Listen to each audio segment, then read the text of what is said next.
की मला रामा रामा हरे हरे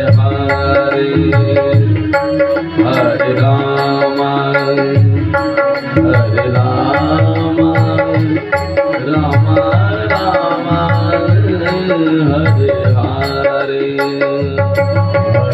रामा हरे रामा राम राम हरे हरे हरे कृष्णा कृष्णा कृष्णा हरे हरे हरे कृष्णा कृष्णा कृष्णा हरे हरे हरे राम हरे राम राम राम हरे हरे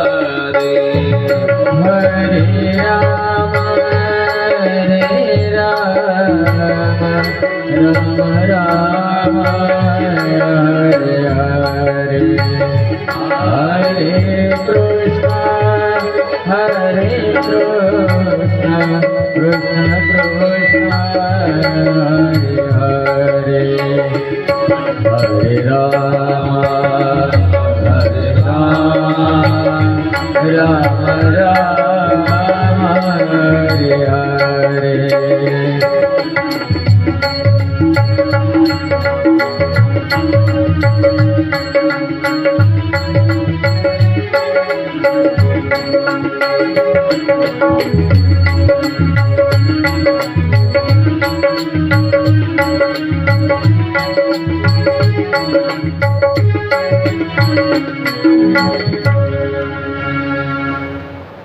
पुंडलिकावरती हरी विठ्ठल श्री ज्ञानदेव पंढरीनाथ भगवान की जय गोपाल कृष्ण भगवान की जय माऊली ज्ञानेश्वर महाराज की जय जगद्गुरु तुकाराम महाराज की जय श्री गुरुदेव दत्तात्रेय जनार्दन स्वामी एकनाथ महाराज की जय आदि शक्ति मुक्ताबाई की जय सद्गुरु झेडूजी महाराज की जय सद्गुरु जोग महाराज की जय मंडलेश्वर भगवान की जय बोलो रे भाई सब संतन की जय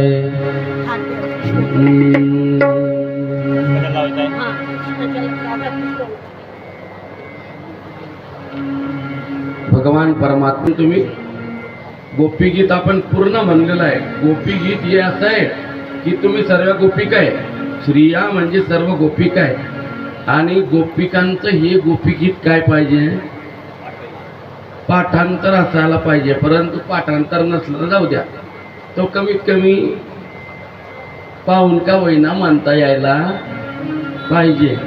संसाराचा व्याप जास्ती असतो, आपल्याला वेळ मिळत नाही तर ठीक आहे, परंतु नित्य नियमाने गोपीगीत पाहून का म्हणता नाही पण म्हणा. आता आपण सकाळी 31वा अध्याय दशमस्कंदाचा 31वा अध्याय बघा, हा आपला पूर्वार्ध चाललेला आहे. उत्तरार्ध नंतर त्याचा दुसरा खंड बघा, दुसरा अर्ध उत्तरार्ध आहे त्याचा. तर बघा भगवान परमात्म्याने श्री कृष्ण कन्हैयाने गायी चालत असताना अनेक दैत्यांचा वध केला. असं पाहिल्यानंतर ब्रह्मदेवाला बी मोह झाला होता बरे. म्हणून त्याने गायी आणि वासर गोपाळ सर्व चोरून नेले होते. परंतु त्याचा मोह देवाने घालवला कसा की देवाने जितक्या गायी होत्या, जितके वासर होते तेवढे रूप घेतले, म्हणजे एवढे गोपाळ होते. त्यां बघा, ज्या गोपिकेला एकुलता एक होता तिचा एकच बनला, जिला 2-4 होते ती एवढे रूप धारण केले देवाने. आता भगवान परमात्म्याने लीला केलेले आहे तिथं. त्यानंतर भगवान परमात्म्याने पुढे अजून ती ज्यावेळेला यमुनेच्या तीरावर चेंडू फडी खेळायला लागले आणि देवाला समजलं की इथं यमुनेच्या डोहामध्ये एक सर्प राहतो, कालिया नावाचा. देवाने बघा ते पाणी दूषित होतं, विषारी होतं, गाईला पिता येत नव्हतं, गोपाळांना पिता येत नव्हतं. म्हणून त्या यमुनेच्या डोहामध्ये जो कालिया सर्प होता, भगवान परमात्म्याने चेंडूचं निमित्त करून खेळत होता चेंडू पडी, चेंडू बळाला ना, यशोदे तुझा काना, यमुना डोई बुडाला ना. चेंडू मारला तो होता पेंद्याचा. तो पेंद्या म्हणतो, काना तो कृष्णा, माझा चेंडू भरून द्यावा लागेल बाबा. कृष्णाने बघा चेंडू जोड गेले देव कडंबाच्या झाडावर चढल्यानंतर आणि हलवून दिलं. खाली पडल्यानंतर बघा पाण्यात गेला भगवान परमात्मा आणि त्या कालियाला झोपला असताना जागृत करून त्याला नाचला आणि नाचून भगवान परमात्मा येण्याच्या अगोदर इकडे सर्व रडायला लागले होते. हो, यशोदा मैया आली आणि ती डोहाजोडी गेली, पण कुदली होती का? नाही, मागे सरकार. भगवंताने त्या कालियाला नाचलं आणि वर आणलेलं आहे. आणल्यानंतर पाणी बघा तिथून रमणक द्वीपामध्ये पाठवून दिला त्या कालिया सर्पाला. आणि पाणी तेव्हापासून काय झालं होतं? गोड झालं होतं, शुद्ध झालं होतं. त्यानंतर आपल्या गायी या गोवर्धन पर्वतावर चरता म्हणून इंद्राचे पूजन बंद केलं. बघा 56 प्रकारचा भोग इंद्राला दाखवत होते ते. तर त्या गोपिका आपसमध्ये चर्चा करतायत की त्या भगवान परमात्म्याने श्रीकृष्ण कन्हैयाने तो 56 प्रकारचा भोग जो इंद्राला दाखवत होते ना, तो आता आपल्या गायी गोवर्धन पर्वतावर चरतात म्हटले. मग आपण तो 56 प्रकारचा भोग, 56 प्रकारचा नैवेद्य कोणाला दाखवायचा? गोवर्धन पर्वताला. आणि गोवर्धन पर्वताचं रूप धारण करून नैवेद्य कोणी सेवन केला? तो कृष्णाने, कन्हैयाने. अशा देवाच्या लीला.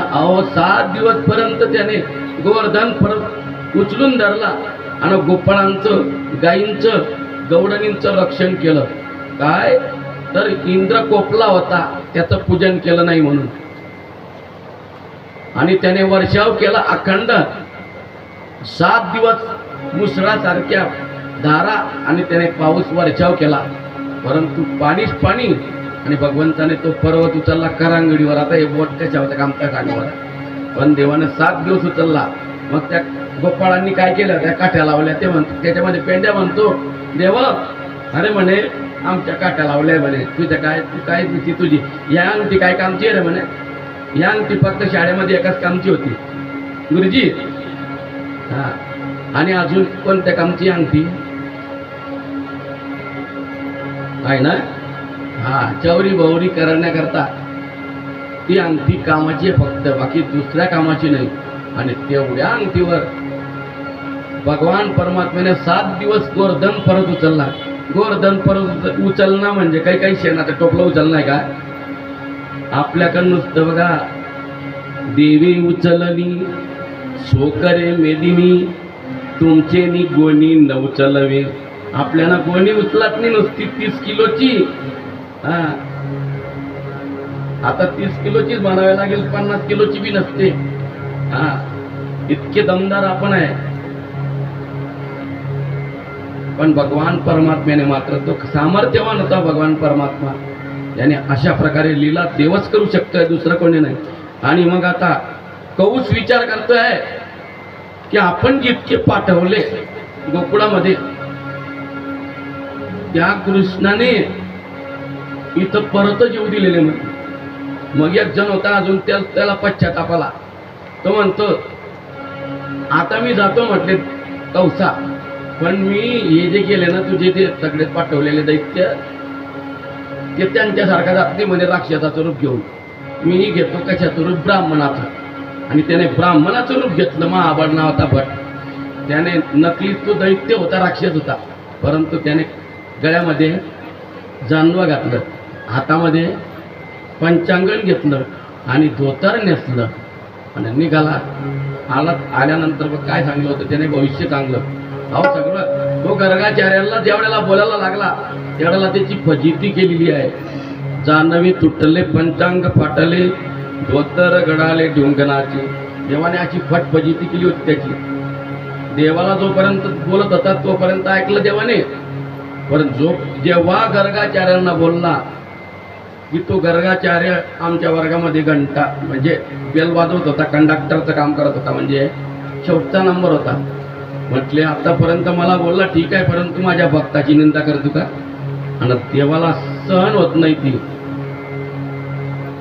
जरी भक्ताची निंदा केलेली देवाला सहन होत नाही, मग तो मात्र कोणी असतो त्याला ते सहन होत नाही, मग तो मात्र त्याला सोडत नाही. अशा प्रकारे त्याची फजिती केली. त्याचं जानवं तुटलं, पंचांगण होतं ते फाटलं आणि धोतर बी घराला डोंगणार. आणि मग आता पुढे याची फजिती झाल्यानंतर आला म्हणे कौसा आता काही खरं नाही म्हणे. महाबळ भट बघा, याच्यामध्ये त्या महाबळ भटाचं आलेलं नाही बरं, परंतु संतांनी वर्णन केलेलं आहे गौडांमध्ये. तर बघा, हा आल्यानंतर कौसाला सांगतोय, कौसा म्हटले तो जो गोकुळामध्ये नंदबाबाच्या घरी आहे तो श्रीकृष्ण कन्हैया नंदबाबाच्या पुत्राच्या रूपाने. अरे त्याच्या डोळ्यामध्ये म्हटले कौसा मी तुझा काळ बघितलेला आहे. काळ म्हणजे मृत्यू. तो कौस म्हणतो बाबा काय बडबड करतो म्हणे तू? हा मी जे बोलतोय. आणि म्हटले कौसा माझ्या शब्दावर विश्वास ठेव. आणि त्या नंतर मग मात्र त्या कौसाने सांगितलं की माझा जो शत्रू आहे गोकुळामध्ये वाढतोय, आता मी भल्या मोठ्या यज्ञाचं आयोजन करतो. आणि आयोजन करीत असताना त्या यज्ञामध्ये सर्व कार्यक्रम आयोजित करण्यात आले. बघा, जे ऑर्केस्ट्राचे अधिकारी होते त्यांच्याकरता ऑर्केस्ट्रा, जे झिंगणांग चिकिनांचे अधिकारी होते त्यांच्याकरता झिंगणांग चिकिना, आणि जे कथा प्रवचन कीर्तन याचे अधिकारी होते त्यांच्याकरता तो देखील कार्यक्रम ठेवला. आणि म्हटले आता माझी जी बाची आहे ते गोकुळामध्ये वाढताय, म्हणून श्रीकृष्ण आणि बलराम यांना आता इथं आमंत्रित करून यांना इथं बोलून घेऊन म्हटले राजा परीक्षिती शुकाचार्य महाराज म्हणतात त्या कौसाने असं जाहीर केलेल्या सभेमध्ये त्यावेळेला अक्रूर तिथं हजर नव्हता, परंतु तिथं प्रधान होता एक. तो प्रधान बोलू लागला. तो प्रधान म्हणतोय, म्हटले राजे साहेब, कौसाला बोलतोय तो, अहो म्हटले आपल्या राज्यामध्ये एक असा आहे की तो यादवांचा भाऊबंद आहे, म्हणजे कृष्णाचा आणि बलरामाचा काका आहे. त्याला पाठवावं आपण आणि कृष्णाला आणि बलरामाला या यज्ञाकरता आमंत्रित करावं. आणि आमंत्रित केल्यानंतर ते इकडे आल्यानंतर मग तुम्हाला काय करायचं ते तुम्ही करा. आता त्या कौसाच्या मनामध्ये असं होतं त्यांना बोलवावं आणि बोलवून त्यांचा इथं काय करावा, वध करावं, त्यांचं वध करावा असं त्याच्या मनात होतं. पण तो त्याच्या मरण्याची सोय करतोय कौस. हे त्याला माहित नव्हतं. त्याला असं वाटतं की हे लहान लहान बालक आहे, हे काय मारतील आपल्याला. आणि बघा, मग त्याने अशी रचना केली.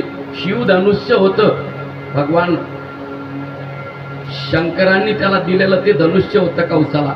आणि ते धनुष्य तिथं त्यांचं रक्षण करण्याकरता 500 लोकांनी जे धनुष्य उचललं जात नव्हतं ते धनुष्य त्यांनी तिथं ठेवलं होतं. 500 लोकांनी उचलून आणलं आणि ते तिथं ठेवलं. आणि त्याच्या रक्षणाकरता कौसाचे जे काही शिपाई होते ना, ती तिथं अनेक सैन्य तिथं त्या शिवधनुष्याचं काय करताय, रक्षण करताय. असं त्यांनी आयोजन केलेलं आहे. पण आता त्याला घेण्याकरता, माझ्या बाच्यांना घेण्याकरता जाईन कोण?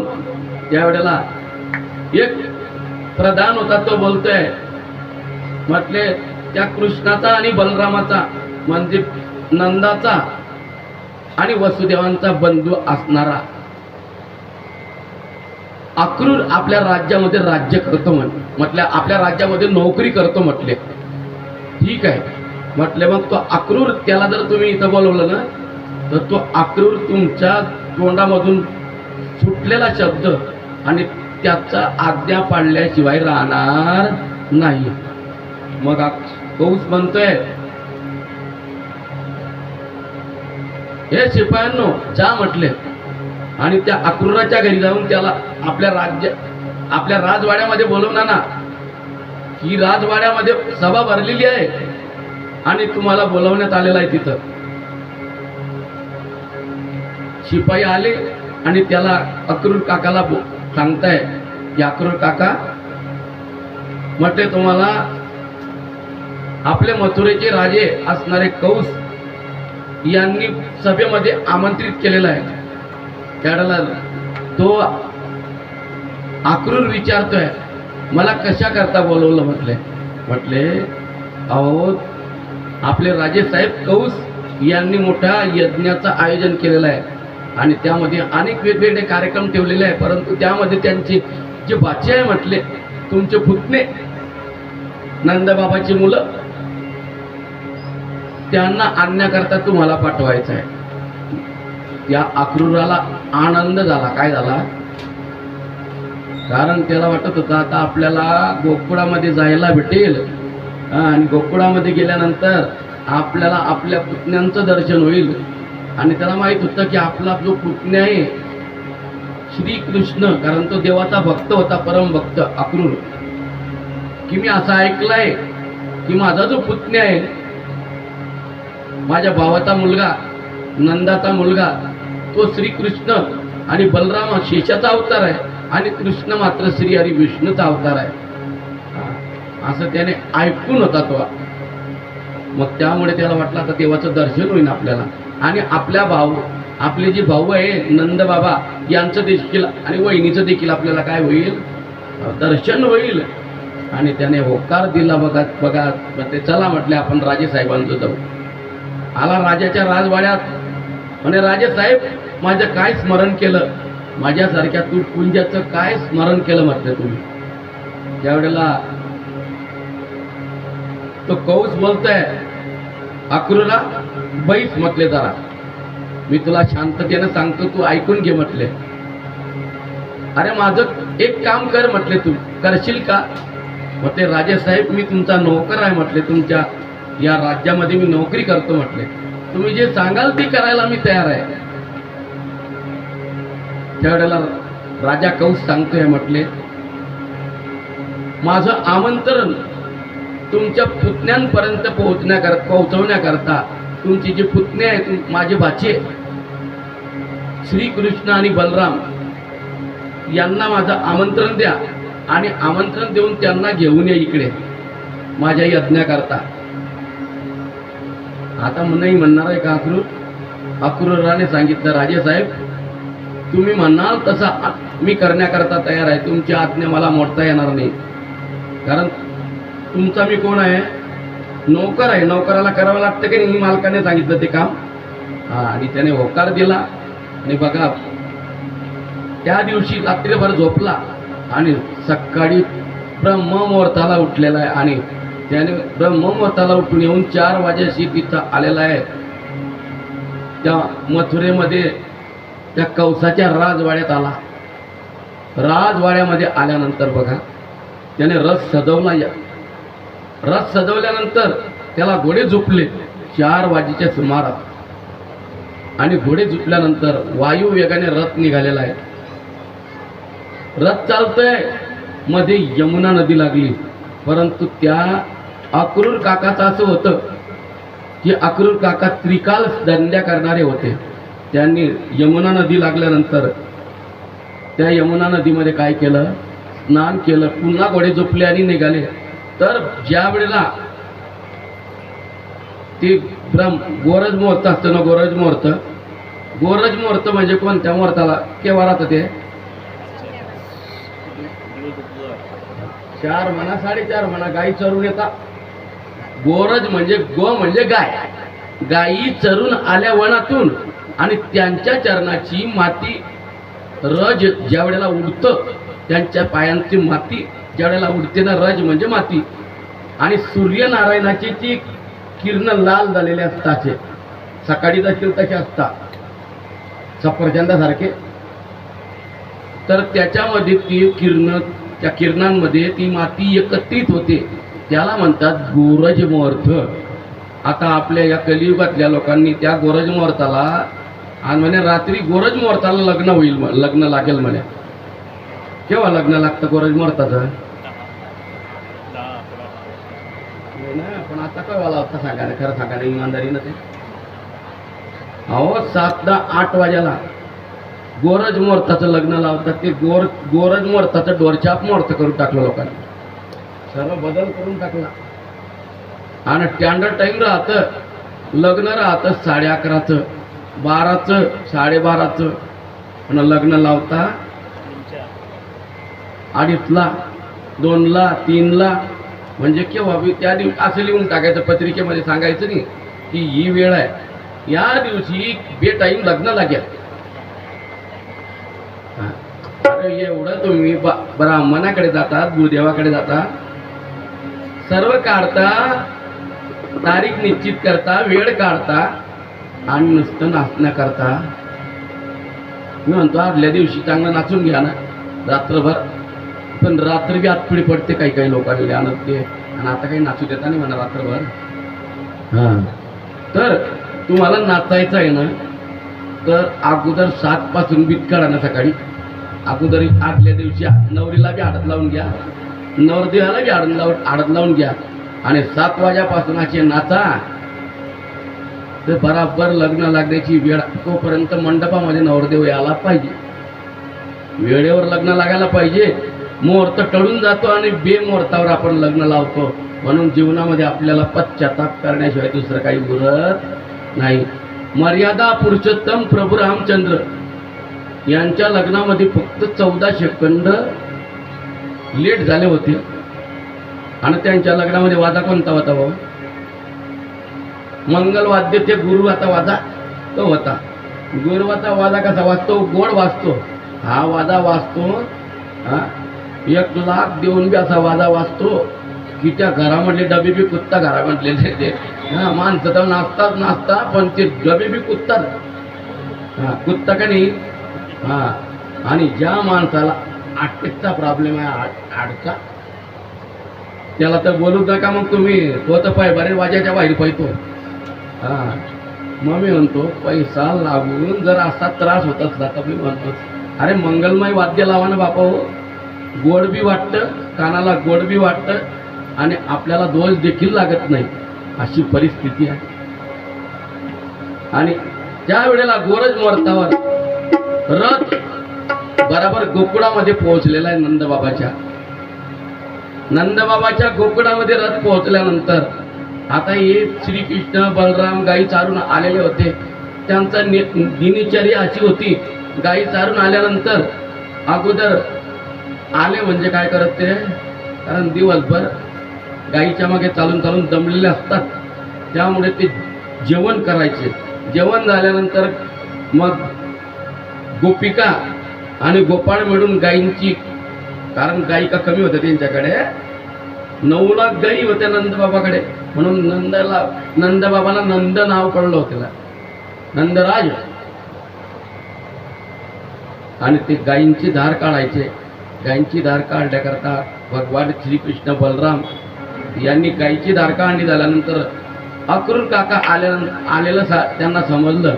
अक्रूर काकाशी बोलताय, गप्पा मारताय, बोलताय, आणि आपली भाऊजाई म्हणजे त्यांची भाऊजाई अक्रूर काकाची, त्यांच्याशी देखील बोलले. परंतु आता कधी नात्यातून जर आपले आपण नातेवाईक एकत्र जमले तर आपण काय करतो बघा, भोजन आटोपलं रात्रीचं त्यांचं, आणि ते भोजन आटोपल्यानंतर संध्याकाळचं जो बसले एका ठिकाणी नंदबाबा, यशोदा मैया आणि भगवान श्रीकृष्ण आणि बलराम आणि अक्रूर काका, तर त्यांना मध्यरात्र केव्हा झाली ते बी समजलं नाही.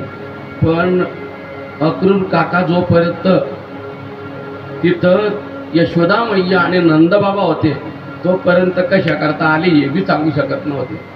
कारण सांगितलं असतं तर काय झालं असतं सांगा बरं.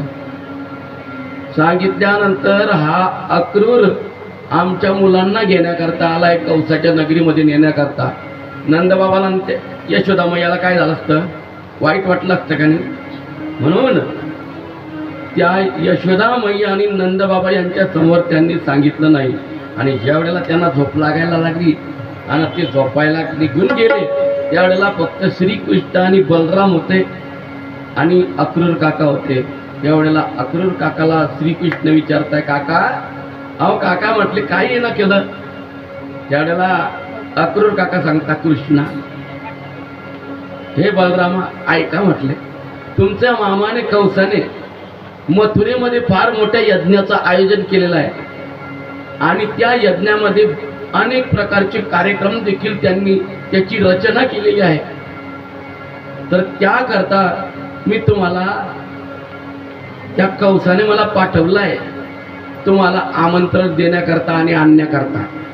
तर मी तुम्हाला घेण्याकरता आलो आहे. काका ही गोष्ट तुमच्या आणि आमच्यामध्येच ठेवा.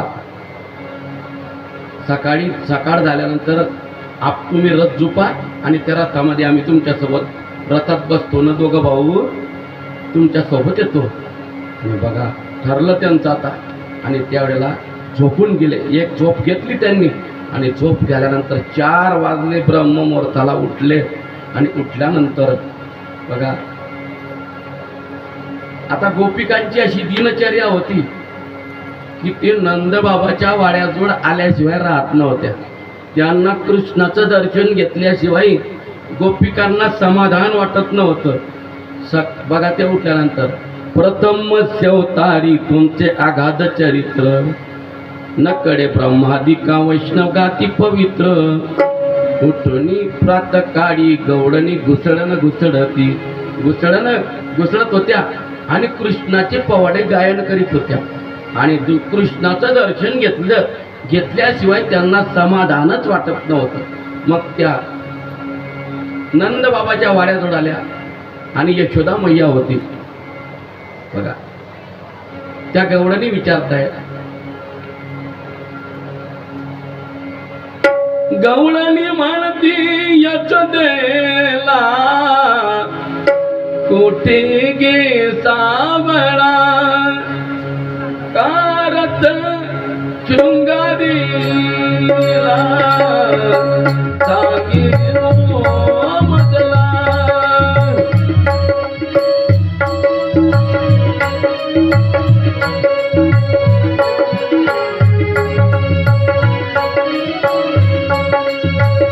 आतुर उभा आते बाई गे साजनिया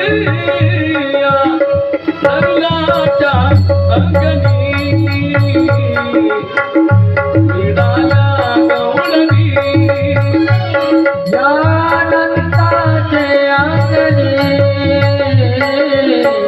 मिळाल्या गवळणी.